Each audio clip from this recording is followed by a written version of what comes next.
O entrevistado de hoje, de Chico Pinheiro, explica com a experiência de quem já cuidou dessa área em 2 governos e é engenheiro agrônomo e fazendeiro. A questão da reforma agrária é antiga no Brasil, mas neste segundo semestre vem dando muita dor de cabeça ao governo. Vamos conversar sobre isso com o engenheiro agrônomo e fazendeiro José Gomes da Silva.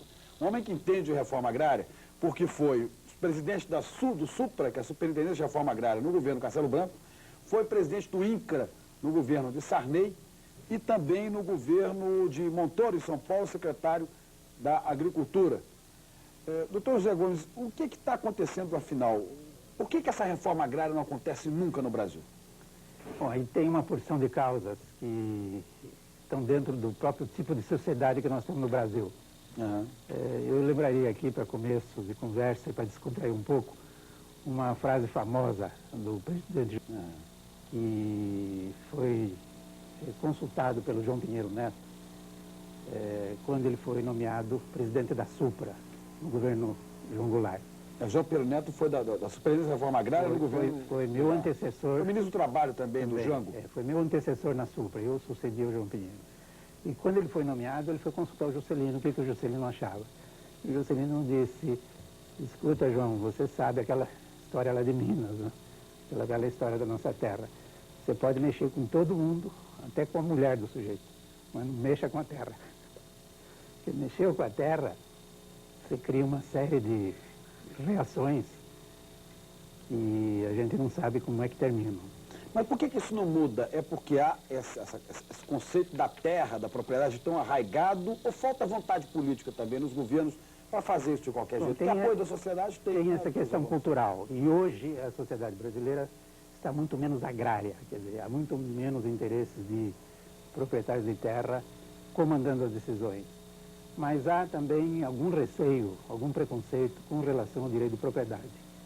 Quer dizer, o grande público, principalmente a classe média, não entende que o direito de propriedade da terra para a agricultura é completamente diferente do direito de propriedade de um apartamento, do fusquinha, do banco ou da indústria. Inclusive, alguns opositores da reforma agrária costumam dizer, por que sem terra e não sem fábrica? É porque não é. É porque todo mundo pode fazer 500 Volkswagen, pode fazer 200 indústrias da Ford, pode fazer 100 redes de televisão. Mas ninguém conseguiu até hoje fazer 1 centímetro quadrado de terra agrícola artificial. Então, o direito da propriedade e as constituições brasileiras e toda a legislação dá um tratamento diferente à terra. Na prática, que dificuldades o senhor encontrou quando dirigia a SUPRA, a Superintendência da Reforma Agrária, no governo Castelo Branco, e o INCRA, no governo Sarney? Quais dificuldades o senhor conseguia para tocar frente esse projeto de reforma agrária, que, como o senhor mesmo disse, é um projeto que já tem apoio da sociedade brasileira como um todo? As dificuldades são as mesmas de sempre, não é? Falta recursos? Não falta recursos.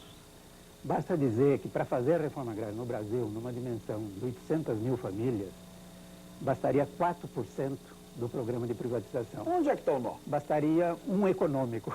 Um banco econômico. Um banco econômico daria para fazer a reforma agrária. Então não é falta de dinheiro, não é falta de tecnologia, não é falta de gente que queira a terra, porque nós estamos vendo a pressão do sem terra. E onde é que está o nó? Não é tão pouco falta de estrutura, é falta de dizer, temos que fazer e alguém vai pagar por isso. Quem é que vai pagar? Os donos dos latifúndios improdutivos, o dono da terra ociosa, aquele que está especulando com terra. E o que foi feito no mundo inteiro, em todas as nações modernas, no Japão, nos Estados Unidos, na Itália, em todas as nações modernas.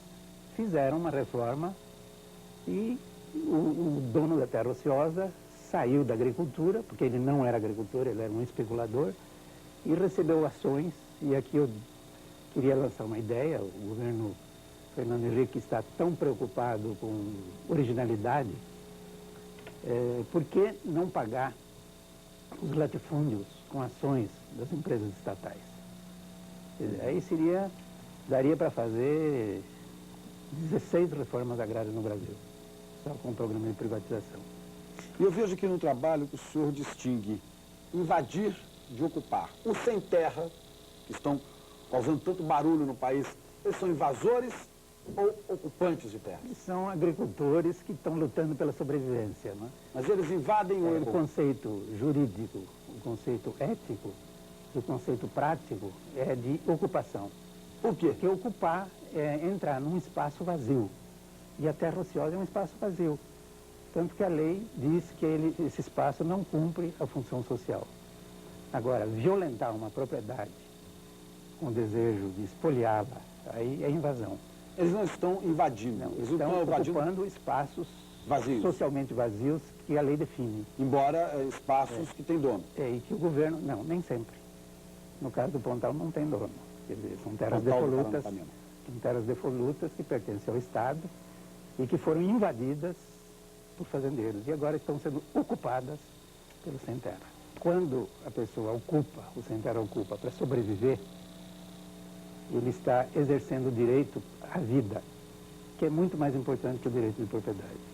Bom, hoje há uma preocupação também muito grande do que é que está por trás desse movimento do sem terra.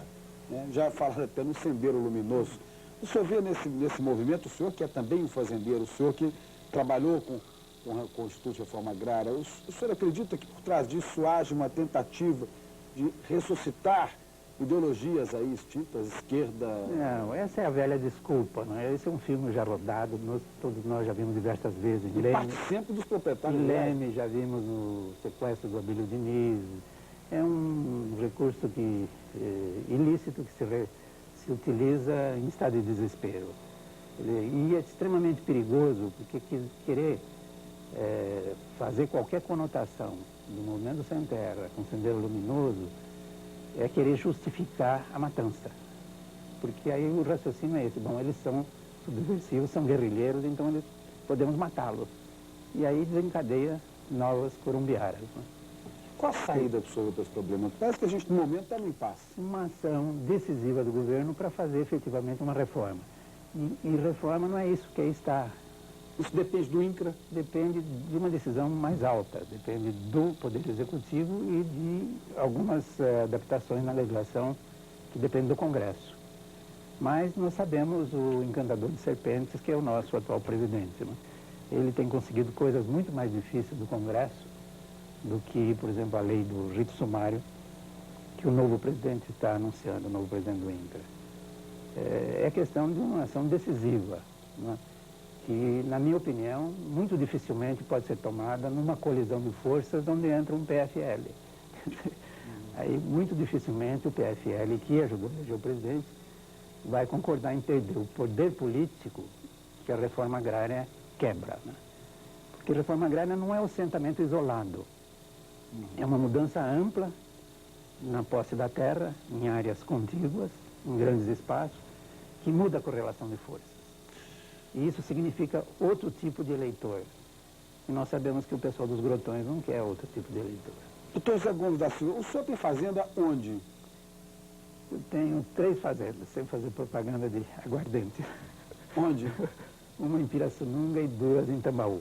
E uma fabrica... Não. Nós produzimos cana, mas vendemos cana para uma usina de açúcar. O senhor não teme ação do sem terra nas suas fazendas? Não, porque não tem espaço vazio nas minhas fazendas, não tem espaço vazio. E tanto assim que eu tenho ganho diversos concursos de produtividade e de conservação do solo.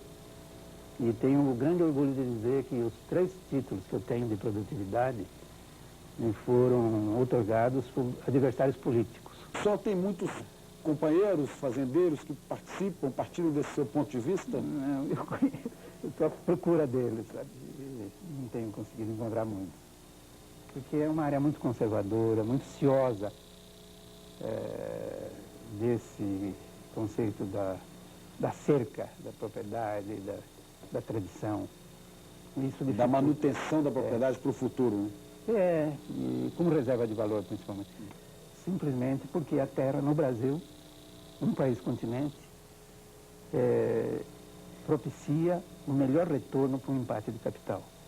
Existe uma tese feita lá na minha escola, em Piracicaba, em que eles estudaram qual seria o retorno de aplicação de R$1 colocado na caderneta de poupança, caderneta da Caixa Econômica, ou comprando casa, ou comprando gado, ou comprando terra. E quando compra a terra bate longe sem cultivar. Agora, curioso, doutor José Gomes da Silva, engenheiro agrônomo e fazendeiro, que está aqui com a gente no Jornal da Record, curioso isso, né? Que esse atraso, porque a falta de uma reforma agrária é um atraso no país, que esse atraso se dê exatamente com foco no Estado que está na ponta do desenvolvimento, o Estado que deveria estar puxando o país como locomotivo para o primeiro mundo.